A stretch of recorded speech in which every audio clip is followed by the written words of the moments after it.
Off they go, bags in tow. Matt and Chrissy hit the road. Maps unfold, stories told. Adventures never getting old. Matt and Chrissy roam so free through the city, past the sea, finding joy in every mile. Okay, so we had a flat battery, yay. And during that time, mucking around with this stuff, there wasn't exactly a lot of success. So the challenge that I found that we had was, as we were laying it down, the curvature of this product was just lifting the inspection hatch back up out of the space that's been cut into. Even though there's a really snug fit around the edges, it's just it's just pulling too much.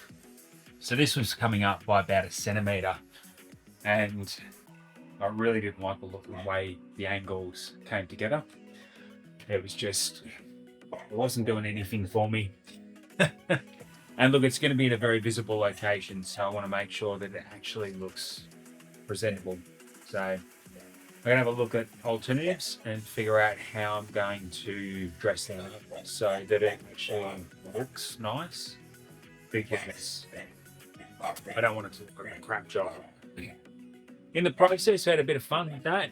I was screwing the edges in. So the lip here, I was screwing that along the base of the, as you can see there's some little screw holes from where I've taken it out.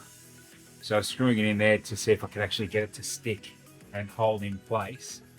And I think by doing that, I was effectively putting more pressure on one side of this, which was causing the lift to happen on the other. And that definitely amplified the whole 1 centimetre gain in height that this hatch got. Even with the weight that it's got on it, it's not a light hatch, it's got a bit of weight to it, but still, it was lifting up a fair bit. But while doing that, I slipped and put the screwdriver into my thumb, which that was great. Not the sort of thing that you really want to do. So anyhow, it's come up okay. I whacked some DMSO on it, and it's all good. Yeah, just got to wait for the blood to stop flowing. Once it starts to clot, that stuff's the bomb. Anyhow, it was, my granddad used to have it in his fishing tackle box, and I tell you what, the amount of times I've seen him come away with scrapes and scratches, particularly after some of the fish that would be catching, yeah, the spines on these things were just horrendous. So we're going to look for an alternative to this. Now I will show you what I've done so far with the dressing up of the step. So there's a few hours work gone into here. We took the original tread strip that we had from the van, and we've modified that and pushed it around, cut another angle in it. I've got a little bit of black siliconing to do in here just to dress that up and make sure it looks nice. I've waxed some of the black silicone in there, and I think that's come up looking pretty good. We've got the angle that we've cut and set in place to be able to dress the steps up, and trimmed all of the edges nicely. And I used some 3000 grit sandpaper underneath just to clean up little rough burrs and bits off the base. Probably didn't need to go as fine as 3000 grit, but did the job nicely. And also took in a little bit of a modification on the corner there, just so that when the van door shuts, it's not actually touching the panel and the metalwork, which is fine. You can see there's a little bit of a kiss there that one of the bolts on the door, it's one of these two bolts, I think it's this one here, has just come up against it and just touched it as it's come through, which I was out by about 1 millimetre on my calculations, unfortunately. Trying to eke out as much space as possible in here. So I'm going to keep going, and I think I'm going to shift to measuring up and mounting where these 500 by 500 doors are going to go. So set you up, and we've got a fully charged battery again there, so let's see what we can get done.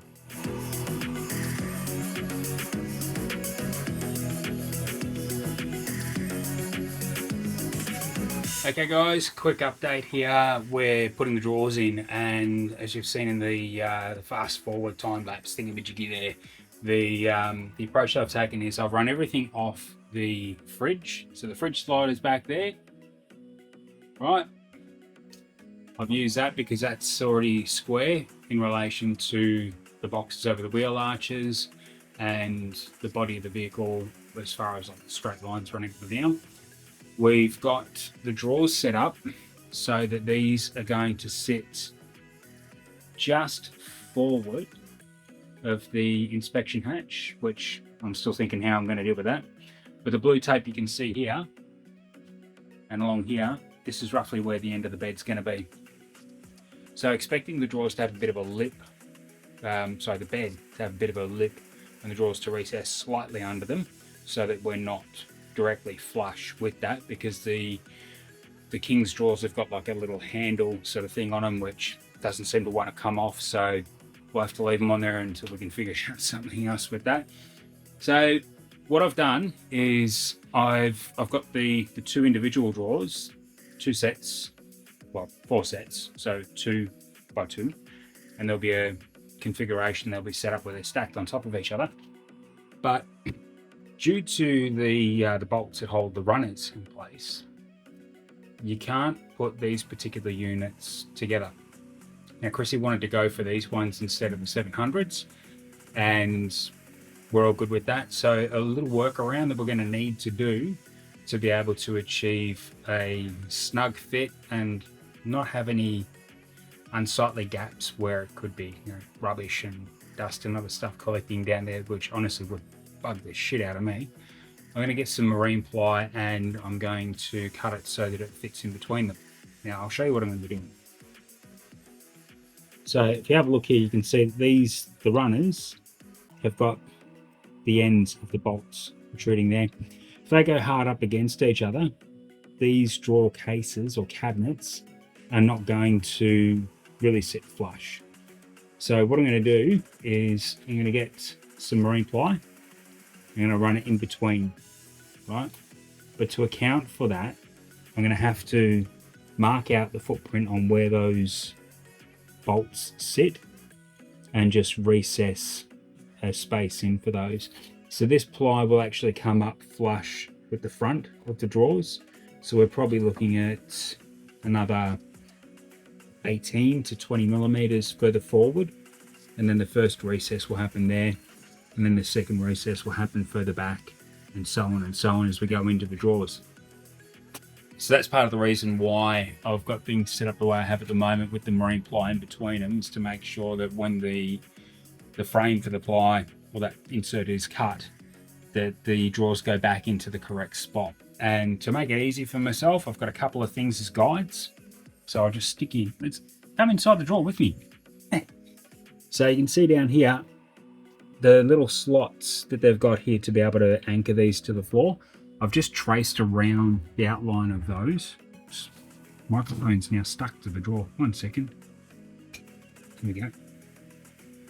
Great magnets on these DJI mics. They will stick to anything. Metallic or magnetic. So these little recesses here, as you can see, we've gone and traced the pen lines around those. So it's going to make it easy for me to be able to do these front and back and get the drawers back into the same spot as to where they are. And we've also got a footprint here using the blue tape to be able to outline the edge of the drawers, so the outer edge and the edge of the bed just on here. What we are going to be doing is we're going to be getting a Boxio composting toilet. We don't think we're going to need to use the toilet that frequently. It's not going to be an everyday thing for us because of where we're going to be, the traveling. But in most cases, when you're at campsites where they require you to have self-contained facilities, this will help us. We will be able to legitimately demonstrate that we're self-contained if we get asked. So that's what is going to go in the cupboard on this side here. Chrissy would prefer not to have the Boxio further in the van, but the challenge is with how much space this unit takes up, and we'll be putting it inside on, so the shortest edge is the width and the longest edge is the depth to allow for what we've got over there. If we were to do that on this side of the van, move me to the passenger side, we need to take into account the contour here. And once you build a cupboard and that's a part of the entry or exit, now it would be hinged on this side. The door would only open so far, so it's going to swing like that. That then really restricts how much space we're going to have. And even if we hinge the door on this side, we would still find that we can only really come so far with the door anyway, but we'd need to take into account the 50 millimeters that we're losing here as a part of the dimensions for that cupboard space, which, to be able to slide the box in to that area and allow for the 50 millimeters of slippage that's needed, I think it's going to chew up too much space overall, because once that Boxio unit goes in, there's 50 millimeters of dead space inside for at least 700 millimeters deep.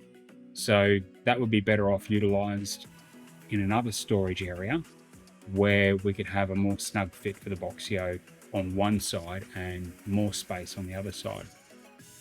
We may let you in on what we're going to put in on the passenger side later. No guarantee, because we may keep it a secret.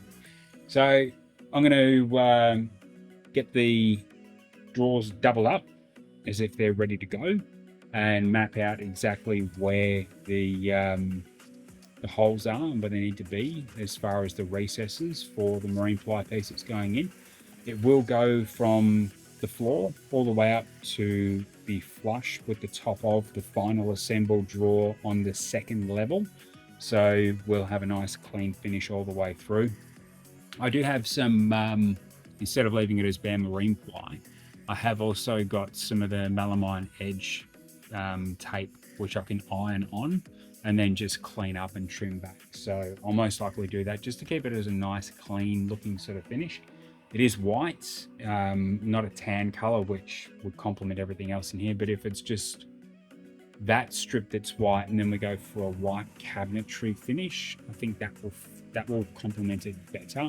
And I believe that Chris is leaning more towards a white caboodle style sea salt sort of finish on there. So the melamine tape from our last renovation, kept that, and a lot of the screws and washers and stuff, kept them.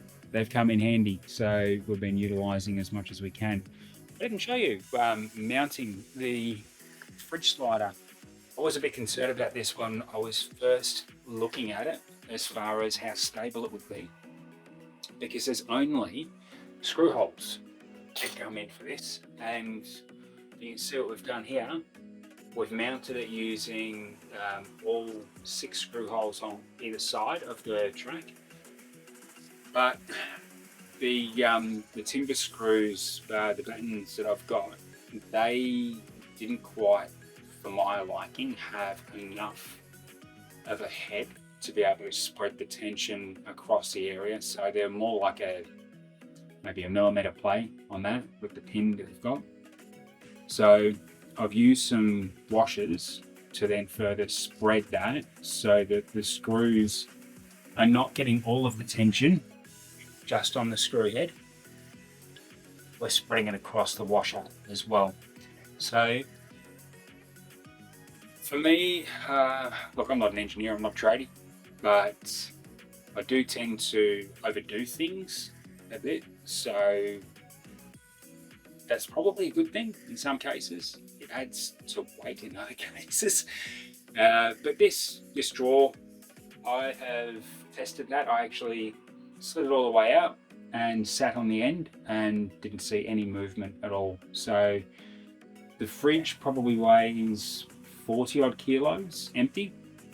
By the time we load it up, we could probably safely say that it's going to have another 20 to 30 kilos in it. So if that can handle 80 kilos of meat on the end there, then I think it'll be fine as far as the fridge goes. The other thing that we did do at this end, we finished up the inspection or the access hatch for our spare tyre. Put the laminate around that one, so that's come up looking, I think, pretty good. I don't know, I wouldn't frame it and put it in an art gallery, but it certainly looks a lot better than just having an open hole there. And the good thing about where it is too is you take the fridge slider all the way out, and if you need to pop the fridge off, it's just undo the straps and take it off and then get to the the nut there to be able to loosen up the spare. So, bit of an update. I'm going to keep going.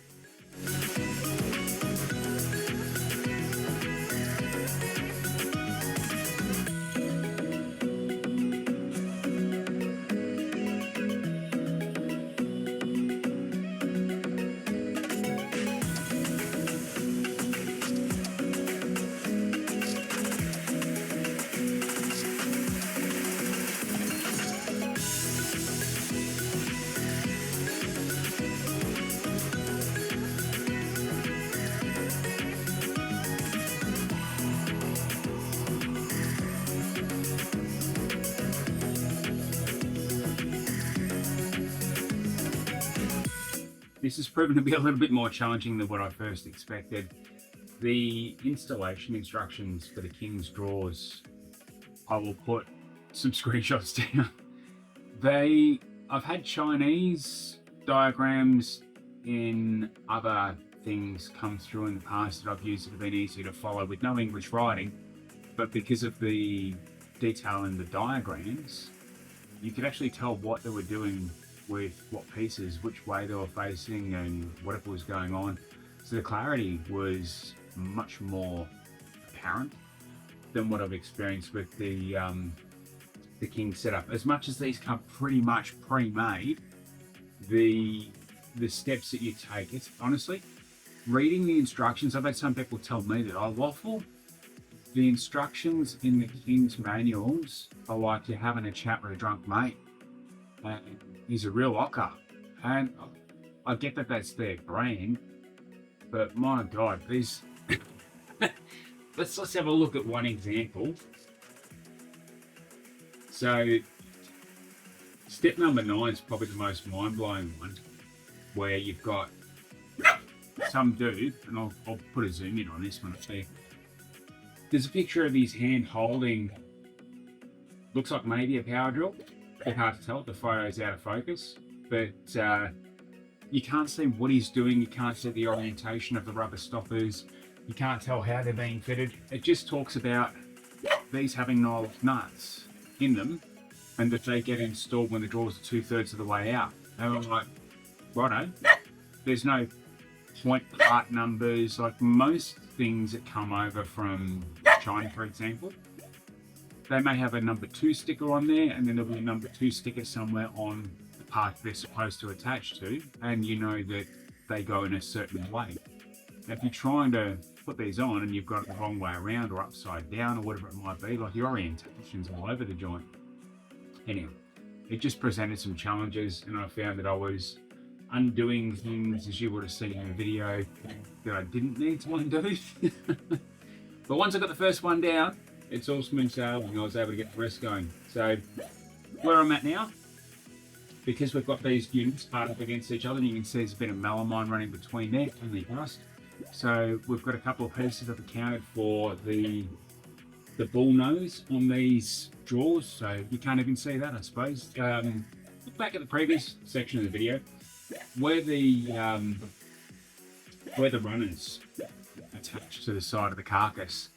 There's a locking bolt on the other side that's got an WD fitting. That's domed, and it's on a flat surface that then domes against another part that's on a flat surface. So you've got these 2 domes that come together and 2 flat surfaces that sit back here. So the intention is to line up with these holes that have been cut where the domes are, and then I can fix that in between them, which means they're air flush, so we can get a better result. Anyhow, I'm going to keep going. We're losing daylight. Let's just go for hyperlapse.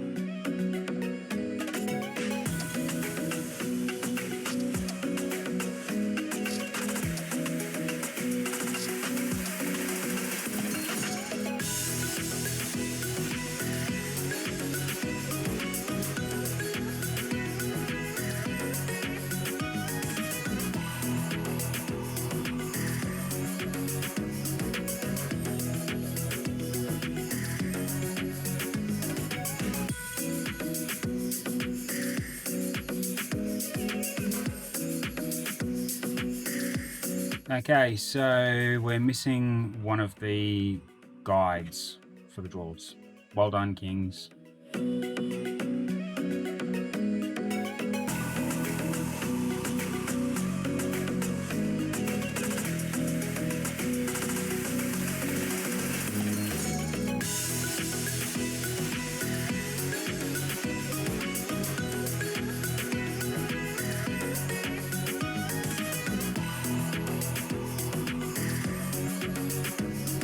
Wow, okay, so that is it.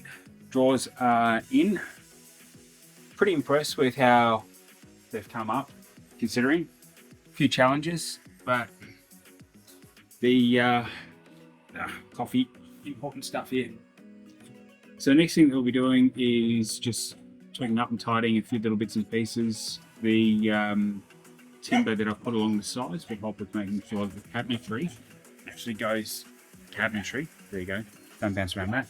Goes in flush. So having that there and having that bit there will give me the ability to run a straight piece of timber down the edge. So straight along there. So I'll keep it all. There you go.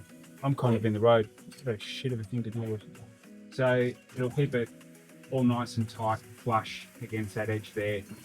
So that cupboard is going to be the one where the Boxio compostable toilet's going to go for storage purposes. I don't anticipate that we're going to need to use it that much, but we want to make sure we've got an option for when we're in an area that requires you to be self-contained. So next step is going to be looking at getting the rest of the cabinetry built along the sides at the front here. I've ordered the sliders for the back. So we've ordered it. Straighten this up again with you. That's about. We go down a little bit like that. There you go. So we've ordered 7 sliders that are 980 millimeters fully compacted and about 1.8 extended, rated to 225 kilos a piece. So they'll be used for the 2 bench seats and the table. So if you're familiar with the design called a cruiserway, it's one where when you open the back up, you've got bench seats that can come out and a table. And a table that can come out. The table for us is going to sit immediately above where the fridge is, and then the 2 seats will sit down to either side, and immediately above those 2 bench seats that slide out, there'll be another 2 sets of drawers. So one side will be pantry, dry goods sort of things. The other side will be more appliances, cooking, prep type area. So we've got a little bit of work to do in building the carcasses for that. I want to make sure they're done before we drop the vehicle down for the solar guys to do the fit off. But now we can quite comfortably give them a accurate footprint that they can occupy as far as where all the solar equipment is going to go. So yeah, it's looking pretty good. I think we estimated originally that we were going to give them a void of about 515 external to external, which was like about 498. I'm looking at my calculations over there. Ta-da! So what we did was we measured up bits of cardboard for the size of the 200 amp hour batteries and other components based on the manufacturer's specifications, and we put those down on the floor area, put a tape line around it to get a bit of an actual look at what was going to be going on. We did that before the vinyl went down. There was not really going to be much point in drawing the lines directly on the timber because we were going to cover it anyway, and we just wanted to get a bit of a feel for it. So now that we have got it, we can take these sample stencil little template pieces and reconfigure that down there. Gives them a bit of a beat on where they're at. But yeah, I think that additional 30 to 40 millimeters in the width of that cavity is probably going to make a pretty big difference in relation to what can be done. The guys have said, look, if you're going to be smaller than what you're at, it's going to get challenging, so if you can give us a little bit more space, that's good. So that's it for now. I am going to take these puppies for a WALK. I will not say the word because they know what it means. Once they hear it, they're nuts. You want to see what Klaus and Baxter are like. Also Klaus, when you pick up his harness, he gets crazy. He's just all over you. If he could climb you, he would. And once that harness goes on, it's a bit challenging to find outbacks to get into his because Klaus is all over you. Yeah, it's fun. In fact, what I'll do when I do prepare to take him for a WALK, I'll shoot the preparation side of things, getting him ready to take him out for a stroll. So we'll catch you in a little bit time. See ya.